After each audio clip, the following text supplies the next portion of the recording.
घुटने के दर्द के क्या कारण रहते हैं? अगर हम देखें तो 40 साल से जो ऊपर के लोग हैं, उन लोगों में घुटने के दर्द का मोस्ट कॉमन कारण होता है अर्थराइटिस। अब अर्थराइटिस हमारी जो नी की बोन्स होती हैं, घुटने की हड्डियां, इनके बीच की हड्डियों में हो जाता है।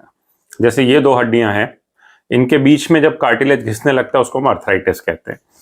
दूसरी तरह का अर्थराइटिस होता है जो इस घुटने की कटोरी, जिसे हम पटेला कहते हैं, और इस हड्डी के बीच में हो जाता है।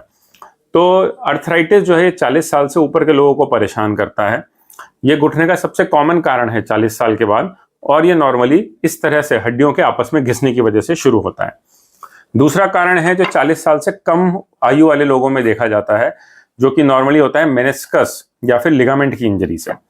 हमारे घुटने में इस तरह से लिगामेंट होते हैं, ऐसे हर तरफ होते हैं, ये अंदर की तरफ भी होते हैं, एसीएल लिगामेंट या पीसीएल जिसे हम कहते हैं।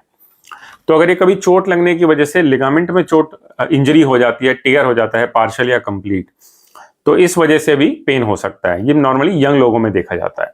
इसी तरह से जो मेनिस्कस की इंजरी है, मेनिस्कस मतलब ये चीज जो दो हड्डियों के बीच में कुशन जैसा है, इसको मेनिस्कस कहते हैं। तो इसके फट जाने की वजह से भी घुटने में दर्द रह सकता है। इसके अलावा एक और कारण जो कॉमनली घुटने में दर्द का होता है, वो अगर कार्टिलेज में कभी चोट लग जाए। कार्टिलेज मतलब हड्डी के ऊपर जो ये लेयर है, ये इस चीज को कार्टिलेज कहते हैं। उम्र के साथ साथ ये घिसता तो है, लेकिन कभी कभी इसमें एक ही जगह पे चोट लग जाती है, जिससे कि एक डेंट जैसा बन जाता है, तो ये कार्टिलेज इंजरी हो जाती है। ये भी घुटने में दर्द होने का बड़ा कॉमन कारण है।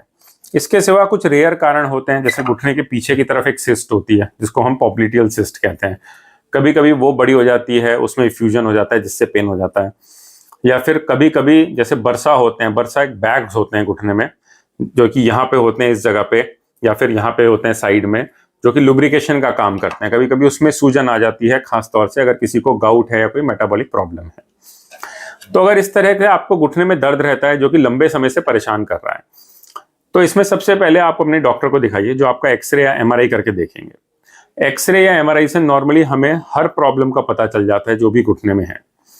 अब अगर प्रॉब्लम छोटी है, जैसे कि अर्ली अर्थराइटिस है या पार्शियल टेयर है, या फिर कभी कभी घुटने में सिर्फ इन्फ्लेमेशन हो जाता है, तो हो सकता है आपका डॉक्टर आपको रेस्ट करने को बोले कि आप अपना पैर ऊपर उठा के रखिए ताकि सूजन जल्दी उतरे, कुछ एंटी इन्फ्लेमेटरीज दें आपको या पेन किलर दें, और फिर धीरे धीरे आपको एक्सरसाइजेस पे शुरू कर दें।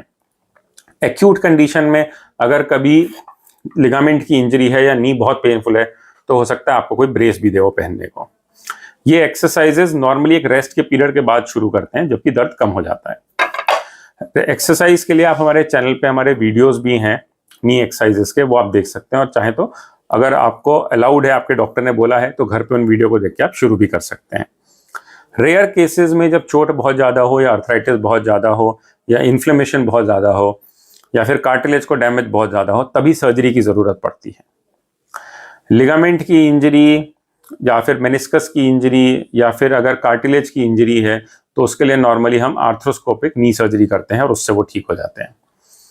अगर अर्थराइटिस बहुत ज़्यादा है, दवाइयों से, एक्सरसाइजेस से, फिजियोथेरेपी से ठीक नहीं हो रहा, तभी उसमें नी रिप्लेसमेंट सर्जरी की ज़रूरत होती है।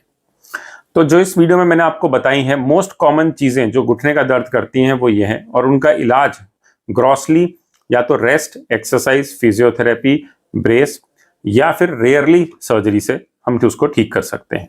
Thank you. अगर आपको हमारा ये वीडियो पसंद आया तो हमारे चैनल को सब्सक्राइब करना ना भूलें और ज़्यादा से ज़्यादा शेयर करें।